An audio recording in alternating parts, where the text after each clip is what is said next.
बिहार विधानसभा चुनाव 2020 को लेकर राष्ट्रीय लोक समता पार्टी के राष्ट्रीय अध्यक्ष पूर्व केंद्रीय मंत्री उपेंद्र कुशवाहा ने भोजपुर जिले के संदेश विधानसभा क्षेत्र के चांदी बाजार पर अपने पार्टी के उम्मीदवार शिव शंकर प्रसाद उर्फ जागा कुशवाहा के पक्ष में एक विशाल जनसभा को संबोधित किया।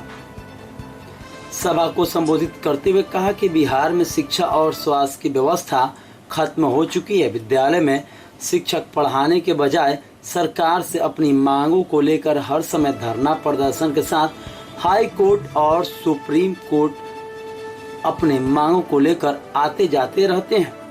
बिहार में नीतीश कुमार की सरकार शिक्षकों को सही समय पर वेतन मिलता तो गरीब का बच्चा सरकारी स्कूल में पढ़कर आगे बढ़ता, लेकिन जब बिहार का शिक्षक ही अपनी मांगों को लेकर आए दिन हड़ताल करे तो इस स्थिति में गरीब का बच्चा को शिक्षित से नहीं किया जा सकता है। साथ ही उन्होंने कहा कि बिहार के स्वास्थ्य व्यवस्था भी खत्म हो चुकी है। बिहार के अस्पतालों में दवाई रुई सुई तक नहीं है। डॉक्टर समय से अब की बार अगर चाहिए रोजी रोटी और रोजगार तो अब की बार अगर चाहिए रोजी रोटी और रोजगार तो अब की बार। भाइयों और बहनों, लंबा भाषण करने की गुंजाइश भी नहीं है, उसकी जरूरत भी नहीं है।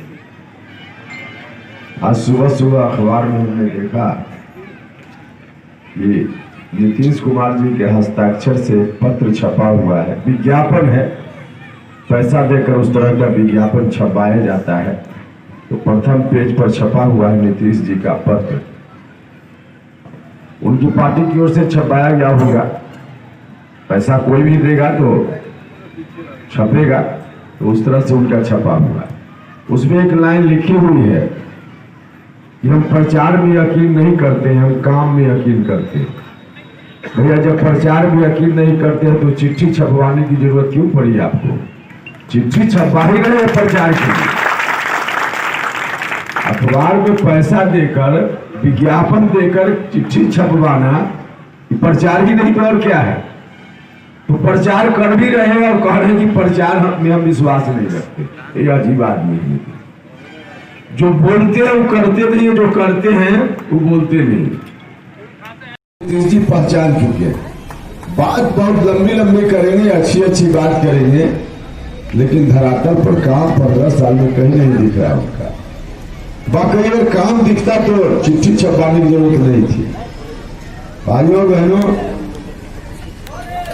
आज आप सब लोग देख रहे हैं, नीतीश जी जब सत्ता में आए थे उसके पहले उन्होंने कहा था कि हम आएंगे तो स्कूल में अच्छी पढ़ाई करेंगे, अस्पताल में दवाई का इंतजाम, नौजवानों के लिए रोजगार का इंतजाम। लेकिन कुछ हुआ है क्या? सरकारी स्कूल में पढ़ाई होती है, आप लोग ज्यादा बेहतर जानते हैं। कहीं नहीं पढ़ाई होती है सरकारी स्कूल। अब पढ़ाई आखिर होगी कैसे? मास्टर साहब को लगा दिया खिचड़ी बांटने के काम में, पकाने के काम में, तो पढ़ाएगा कौन? एक तो मास्टर साहब की संख्या ही कम है। जिस स्कूल में होना चाहिए 15-20 टीचर, वहां 2, 4, 5 से काम चलाया जा रहा है। और जो टीचर भी है तो उसमें भी अब मास्टर साहब को पढ़ाने में क्या मन लगेगा?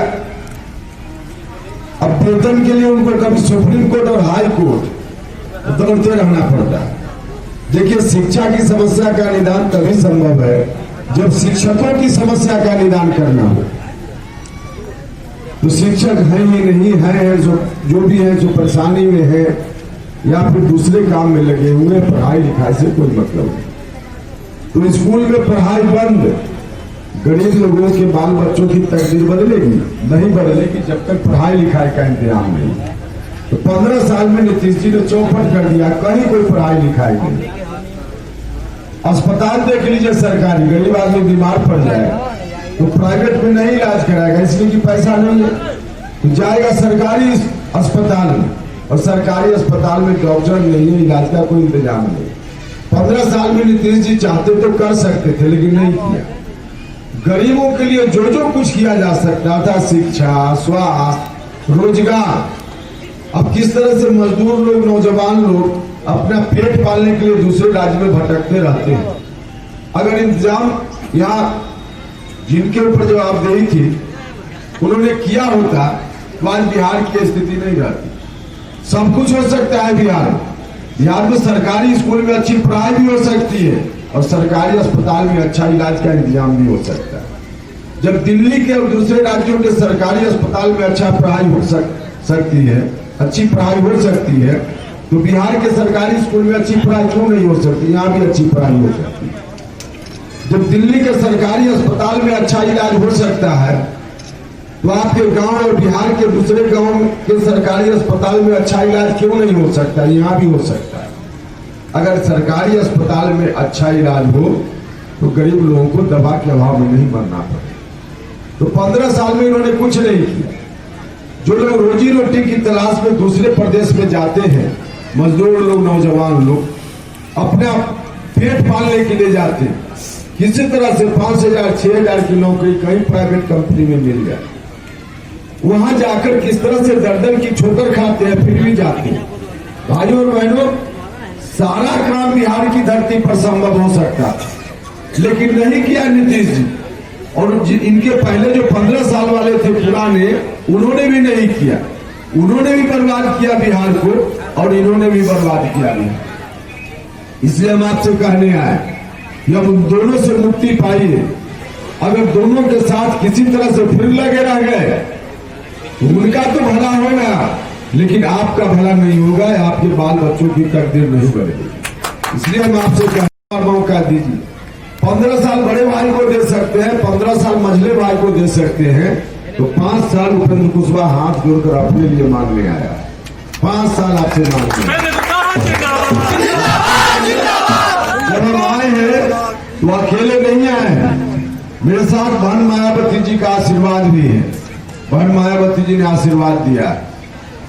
ओवैसी साहब का सौजन्य है, ओम प्रकाश राजभर जी, चौहान साहब, देवेंद्र यादव जी, सब लोगों का साथ है। इतनी बड़ी ताकत, इतना मजबूत गठबंधन लेकर हम आपके बीच आए। आप सब लोगों ने मौका दिया तो सरकारी स्कूल में अच्छी से अच्छी पढ़ाई बिहार में होगी, बिहार के सरकारी अस्पताल में अच्छा से अच्छा इलाज होगा और बिहार के नौजवानों को, मजदूरों को दर दर की ठोकर खाने के लिए दूसरे प्रदेश में नहीं जाना पड़ेगा। ऐसा बिहार बना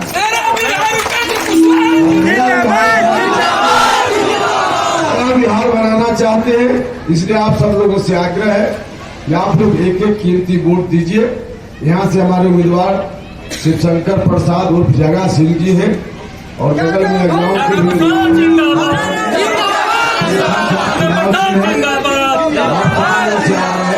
छठ पंखा निशान के सामने के बटन को दबाइए और हमारी मतों को जिताकर भेजने का काम कीजिए। यही आग्रह करने के लिए आए हैं। भाइयों और बहनों, अगर आप सब लोगों का मन हो, जो हमने आग्रह किया, एक बार जरा हाथ उठाकर बताइए। सब लोग जिताकर भेजिएगा ना इनको। चलिए, जीत का माला पहना दें अगर आपकी इजाजत हो। फिर हाथ उठाकर बताइए माला। संदेश विधानसभा से चुनाव लड़ने जा रहे हैं, किन किन मुद्दों को लेकर आप चुनावी मैदान में उतरे हैं, बताइए। मैं सभी संदेश विधानसभा की जनता को प्रणाम करता हूं और मैं उन लोगों के आशीर्वाद की कामना करता हूं कि हमें एक वोट देकर मुझे जिताएं। और जिस दिन अगर इस संदेश विधानसभा से मैं विजयी हुआ और मुझे उम्मीद है कि जनता मुझे विजयी बनाएगी, इसलिए कि मैं एक कार्यकर्ता हूं, मैं कोई धनी मनी नहीं हूं, मैं एक किसान का बेटा हूं, गरीब का ही दर्द जानता है, इसलिए मुझे जनता के पर विश्वास है। और रहा वर्क की बात, काम की बात, तो सबसे पहले हमारी पार्टी की सोच है और मेरी पार्टी के उद्देश्य है शिक्षा में सुधार करना। तो मैं सबसे पहले शिक्षा में सुधार करूंगा, युवाओं के रोजगार के लिए काम करूंगा और गरीब गुरबों के लिए स्वास्थ्य विभाग में स्वास्थ्य के लिए काम करूंगा।